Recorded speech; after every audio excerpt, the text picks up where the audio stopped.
बारिश हो रही थी और बादल गरज रहा था।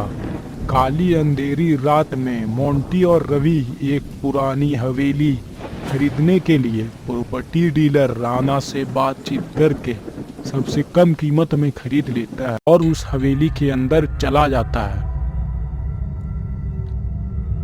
वो दोनों हवेली में अपनी पहली रात गुजार रहे थे। मोंटी अपने फोन में माँ से बात कर रहा होता है। रवि मन ही मन सोच रहा था, इतनी बड़ी हवेली सस्ते दाम में मिल गई है, मैं इसमें एक बड़ा सा होटल खोलूंगा। मोंटी फोन में बात करते करते हवेली के अंदर चला जाता है। मोंटी देखता है वहां पर एक बड़ी सी झूमर लटकी हुई थी और बहुत सारे पेंटिंग टंगे हुए थे। वह शानदार हवेली जो बरसों से बंद पड़ी थी, किसी शमशान घाट की तरह वीरान लग रही थी।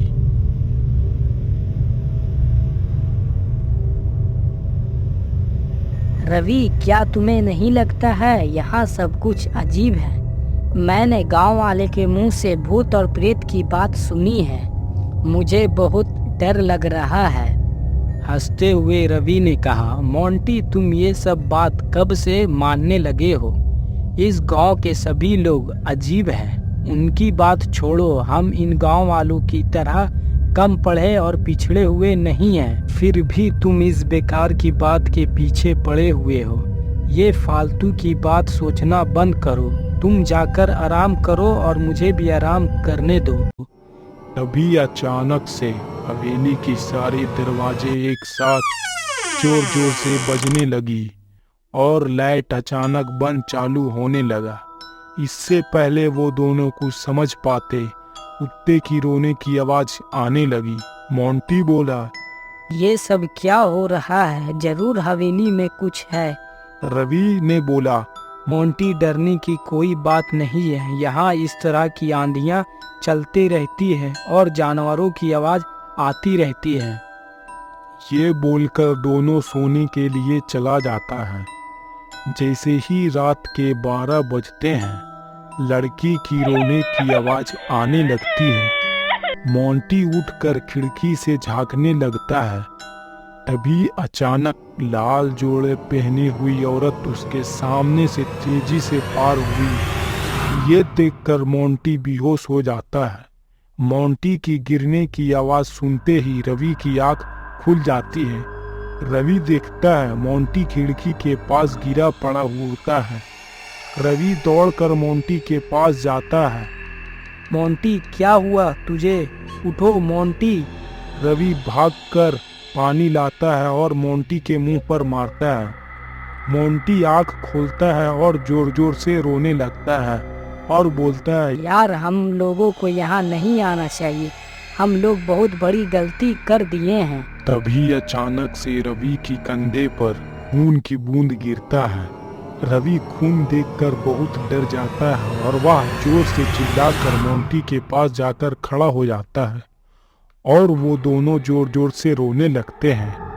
तभी कमरे के सारे सामान हवा में उड़ने लगती है। मोंटी ये देखकर और जोर जोर से चिल्लाकर रोने लगता है, बचाओ बचाओ, कोई मेरी मदद करो, हम लोग फंस चुके हैं। फोन जैसे ही बाहर निकालता है, फोन में आग लग जाती है। रवि फोन फेंक देता है और दोनों डर कर मारे पसीने से तरबतर हो जाते हैं।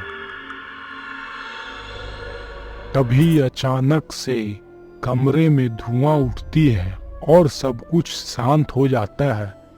रवि और मोंटी की जान में जान आई। वो दोनों जल्दी से दरवाजे की तरफ भागने लगता है। दरवाजा खोलकर वो दोनों तेजी से भागने लगता है। अचानक से रवि की टांग पकड़कर जुबैल घसीटते हुए रूम में ले जाने लगती है। रवि चिल्लाते हुए बोलता है, मोंटी बचाओ मेरी भाई, मदद कर। जुबैल अपने नुकीली तेज धार नाखूनों से एक झटके से रवि की सर धड़ से अलग कर देती है। मोंटी चिल्लाते हुए मेन गेट की तरफ भागने लगता है। जुबैल अपने जादू से मोंटी के पास पहुंच जाती है, ही तुम भागकर कहाँ जाओगे अपने घर? तुम्हें क्या लगता है मैं तुम्हें छोड़ दूंगी? मोंटी रोते हुए बोलता है।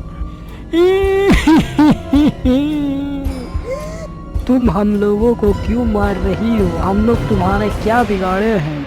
तुम लोगों की वजह से आज मैं एक चुड़ैल बनी हूँ। मैं इसी हवेली की रानी थी। तुम्हारे जैसे प्रॉपर्टी डीलर रोज मेरे हवेली आते थे, मुझे हवेली बेचने के लिए बोलते थे, पर मैं बेचना नहीं चाहती थी। एक दिन बॉबी नाम का एक लालची व्यक्ति मेरे हवेली आया और मुझसे हवेली बेचने के लिए बोला। मेरे लाख मना करने पर भी उस व्यक्ति ने नहीं माना और रात होते ही मेरे हवेली में घुस गया और मैं नींद से सो रही थी। मेरे पेट में एक बड़ा सा तलवार घुसेड़ दिया और हवेली की बगीचे में मुझे गाड़ दिया। तभी से मैं हवेली की सुरक्षा करती हूँ। अब तुम्हारी बारी है। चुड़ैल मोंटी को मार देती है और जोर जोर से हंसने लगती है और बोलती है, ये हवेली मेरी है, इसे कोई भी नहीं ले सकता है।